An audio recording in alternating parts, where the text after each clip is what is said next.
Graças a Deus. Que Deus abençoe a vida de todos vocês que estão acompanhando e têm acompanhado todos os dias às 6 da manhã as nossas orações, nossas preces, que o Espírito Santo de Deus possa alcançá-los.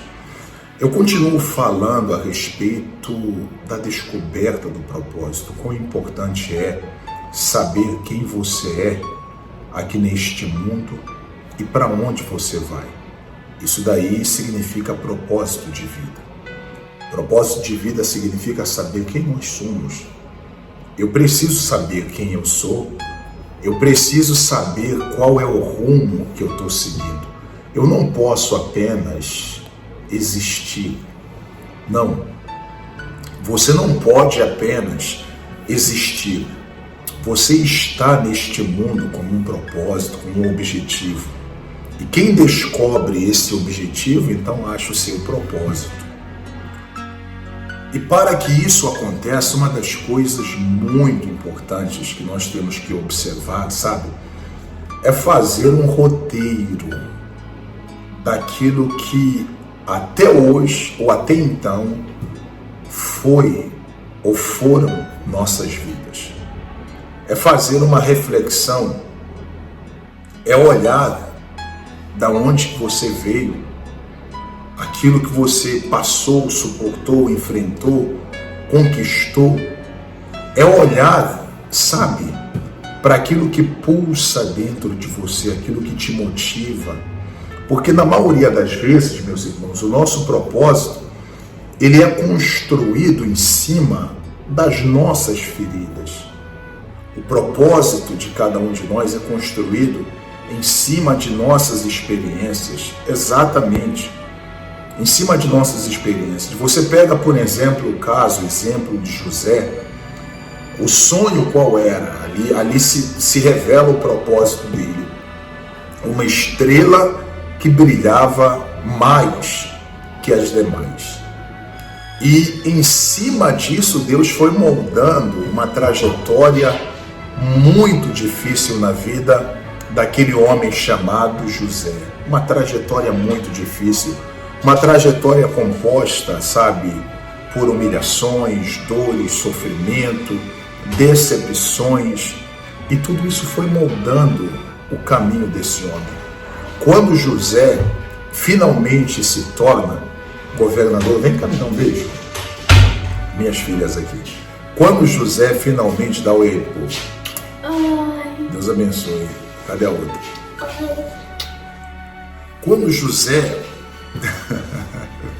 finalmente se torna governador, a Bíblia diz que ele se dá a conhecer a seus irmãos. E uma das coisas muito importantes que você vai encontrar naquele versículo, Gênesis 45, 46, ele diz assim: não vos atemorizeis por me haverdes vendido ao Egito. Foi tudo um plano, um propósito de Deus. Ele chega a usar com essas palavras que foi para... Pega aqui para mim, Laís, nessa gaveta aqui, por favor. Isso. Abre aí. Pega a Bíblia que tá aí. Ele chega a usar... Eu estou aqui falando com o povo. Eu só quero... Agora, abriu, fechou. Só é que eu me esqueci aqui com quais palavras ele diz, e eu quero ler com vocês aqui, quando ele se dá a conhecer a seus irmãos. Gênesis 45, acertei. O versículo, ele diz assim, o versículo 5: não vos entristeçais, nem vos irriteis contra vós mesmos, por me haverdes vendido para aqui, porque para a conservação da vida é que isso aconteceu. Quando nós achamos o nosso propósito, o propósito revela o quê? Por que existe um propósito na vida de alguém? É justamente para isso, para a conservação de vida. O propósito do homem, ele revela exatamente o que nós lemos aqui. É para conservação, seja de uma espécie, porque Deus não trabalha na singularidade. Nós, seres humanos, nós trabalhamos na singularidade. Por exemplo, quando um escritor, ele ali é inspirado por Deus e até experiências vividas, ele vai e escreve uma obra literária, um livro. Na cabeça dele é o que ele vai ganhar escrevendo. É o benefício imediato, seja ele financeiro, seja ele os aplausos, enfim. Na cabeça, na singularidade de pensamento dele, no particular dele, ele pensa nisso. Mas no caso de Deus, não. Deus trabalha em cima de conservação, às vezes de uma espécie, às vezes de uma ideia. Propósito é isso. Deus trabalha com uma ideia, Deus trabalha com conservação de algo grande que envolve, que abrange o coletivo. Por isso que eu digo, quando às vezes a pessoa está lá vivendo, é um pastor, é um levita, é um jogador de futebol, todos nós temos um propósito na vida. E ela não achou, ela pergunta, vem cá, mas qual que é o meu propósito? Enquanto você pensar individualmente ou no individual, você nunca vai achar seu propósito de vida.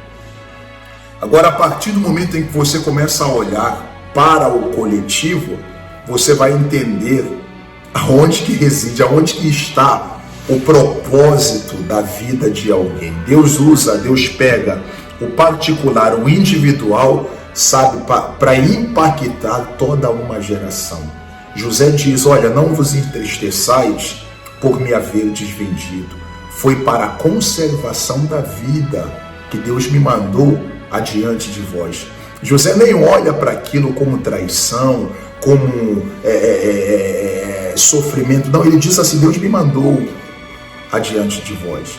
Entendeu? Quando Deus, Ana, que era uma mulher estéril, e ela queria ter um filho, sabe, um objetivo, ela batia na mesma tecla, poxa Senhor, me dá esse filho e tal, e ela não conseguia o filho, tentava e tal, não conseguia. Mas no dia em que ela sai, sabe, do individual, e ela pensa em algo que vai abranger, que vai impactar toda uma espécie, toda uma geração, Deus vai lá e dá o filho. Por quê? Porque o propósito, enquanto que o nosso sonho, às vezes, o objetivo, é algo individual, o propósito é algo que vai abranger, é algo que vai impactar uma espécie ou até mesmo uma ou várias gerações. Funciona desse jeito. Então, quer saber qual que é o seu propósito? Você vai ter que fazer perguntas, você vai ter que olhar para você, você vai ter que refletir, você vai ter que entender, sabe, de qual forma Deus pode te usar para impactar toda uma geração. Para alguns, vai ser levando boas novas. Para outros, vai ser te prosperando financeiramente, a ponto de, com sua prosperidade, impactar não apenas sua casa ali, sua família, mas toda uma geração, mudar a história de toda uma geração. Vai ser algo que vai impactar toda aquela árvore genealógica que vem depois de você. É assim que funciona o propósito. É desse jeito que funciona o propósito. Nunca é ou com objetivos individuais. É sempre visando o coletivo. É assim que Deus trabalha. Davi, pastor de ovelhas, estava muito bem na casa de seus pais, embora seu pai esquecesse dele e tal. E Deus cria situações através de dificuldades. No dia que Davi se depara com um urso e ele precisa enfrentar para proteger o rebanho de seu pai, provavelmente na cabeça dele passasse a seguinte coisa: poxa, se eu voltar para a casa do meu pai sem um rebanho, se meu pai esquece, se ele já não dá nada por mim, assim, eu fazendo tudo certinho, imagine eu voltando para casa sem um rebanho, aí que ele me mata, aí que ele acaba com a minha vida. E Davi tem que colocar sua vida em risco para proteger aquele rebanho. Na cabeça dele, o objetivo é não desagradar o pai, é proteger o rebanho. Mas na cabeça de Deus, não. É testando nele habilidades que lá na frente o levariam para impactar, eu volto a dizer, toda uma geração. Deus deve ter pensado da seguinte maneira: poxa, se para não decepcionar um homem ele faz isso, imagine o que ele não vai fazer para, pelo povo. Então o propósito ele descobre no sentido literário, ele traz à tona na gente o seguinte: a paixão que nós temos por outras pessoas. O propósito ele traz à tona a força que nem nós mesmos sabemos que existe em nós. Então eu quero dizer para você, olhe, busque em Deus descobrir qual é o seu propósito. Poxa, mas eu sou engenheiro de construção civil. Deus não somente quer abençoá-lo como engenheiro, mas Ele quer que com esse talento você impacte gerações. Eu sou um advogado. Ele não apenas quer te abençoar ou prosperar sua vida no sentido de você ser, um advogado bem-sucedido, mas Ele quer que com o que Ele te deu de sabedoria, de inteligência, você venha impactar outras pessoas. Mas eu sou médico, eu sou enfermeiro. Ele não só quer que com o que Ele te entregou, isso venha apenas trazer benefícios financeiros na sua vida. Não, Ele quer que você use isso para impactar gerações, para impactar pessoas. A partir do momento em que você começa a trabalhar nesse sentido,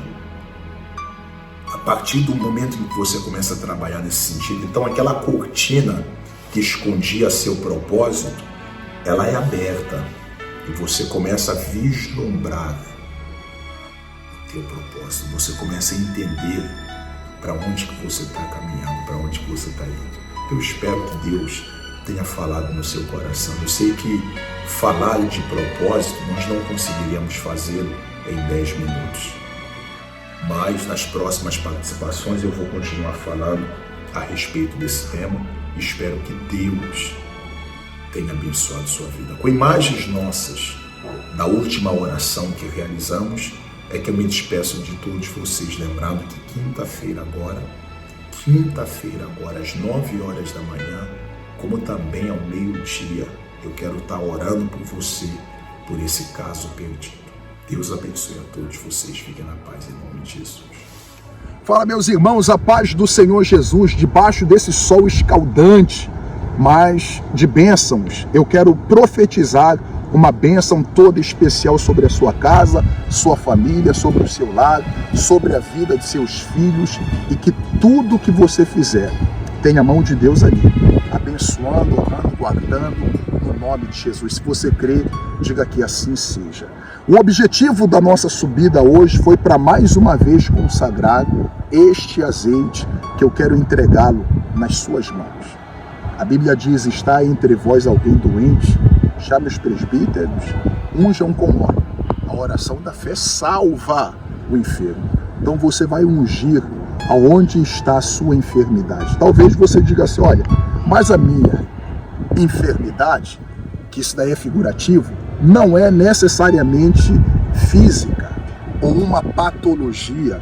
A enfermidade que eu enfrento é na vida financeira, é no meu casamento.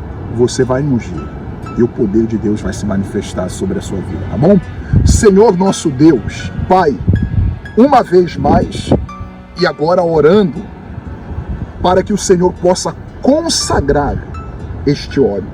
Senhor, coloca a tua unção sobre ele, a tua virtude, e quando essa pessoa tomar posse, que ela seja abençoada de forma grandiosa, de forma diferenciada, no nome de Jesus. Amém. Graças a Deus, tá certo? Que Deus abençoe a vida de todos vocês. Nós